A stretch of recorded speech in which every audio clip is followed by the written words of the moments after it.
My name is Rachel from Blue Jane Creations. I will also try not to talk fast. And this is going to be my craft room tour.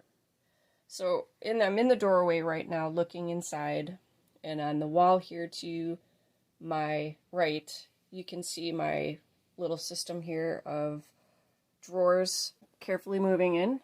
This is all in these cabinets. I took 2 bookcases with they have the 9 cubbies on it. It's one whole piece, and put them on top of each other for the stuff that I don't use quite as frequently, but I still have access to it. This is like the desk area with the I've got the Tonic Studios glass mat, and to cut down on the glare when I'm filming, I just used my Fiskars white silicone mat to kind of cover it. I've got some lights. I put a diffuser on there with some vellum paper to cut down also on the bright glare that can come from an exposed bulb. I don't know, it just gives it like that extra brightness, so I toned that down, and I put it on both. The desktop itself, if you are ever wondering how to find a quick counter, find an old door, and I put tile on it. Just the peel and stick vinyl tiles. I love peel and stick because it's so inexpensive, it's easy to work with. And then in the old VHS holders, these are beautiful for the smaller things. You know, it's got a bit of a resale vibe in here, but I'm good with that. The smaller ink pads, so they're out of the way, but in a drawer. The daubers that I got, these 2 little cases were from, I believe I got them on Amazon, and then I took a minute and put them, most of them are in order by the color chart. When you fill in the one from, I think I got mine through the Simon Says Stamp website, but don't quote me on that one, I'm not entirely sure, it's been a while. But I color coordinated it, and then when I have to put a new one, there's a spot for a new one when the old color, you know, like say peeled paint, when that wears out, I can put a new one in there. Sorry, I tend to talk with my hands.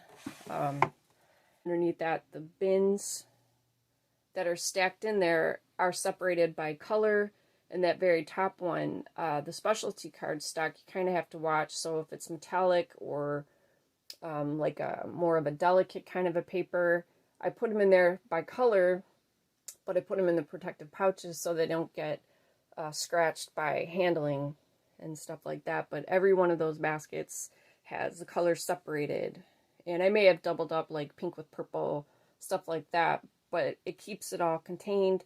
It keeps them flat but easy to get to. Up here is my Love from Lizzie's. I don't know if you can see too much, but I got those sorted by color. And these have like hanging file dividers. It was a little maddening because they kept falling off every time you move it. They wanted to jump out of the little slots that they go into. So I got my hot glue gun and put them permanently fixed. And then I just sorted everything out by color. And then in here, I put 2 bin systems together and divided out my cling stamps in all of these drawers. And some of them have 2 per category, 1, and it just makes it easier that when I want like a masculine stamp, it's there, or the sentiment, I just got to go right to the drawer and I'm all set. And then up here, these are the ribbon strips that I cut down one weekend. I had them all just in the one bin here, but it was, again, very frustrating. When I wanted a blue one, I had to dig through everything to get to it. So I engineered some dividers with some of the leftover, the cover and the back cover of those 12 by 12 paper pads I chopped down. I kept it for like the cardboard, and they make a really good thing. You know, it's not the most attractive, but I just taped it into place. I didn't know if how the paper would handle the hot glue, and I thought, nah, I'll just use tape. So I've got them sorted basically by color, and I used some Dollar Tree rulers on here, given it's a stiffer basket, to use as the dividers there. And then the rest of the colors are actually inside here. So so that's all those ribbon strips I cut down with the double-sided tape. So that's it, basically in a nutshell. I also colorized sorted by color, the little tiny bits that are good for if you're cutting out die cuts and you need just a small piece. Hopefully it gave you some help in kind of deciding for yourself how to lay out your craft room.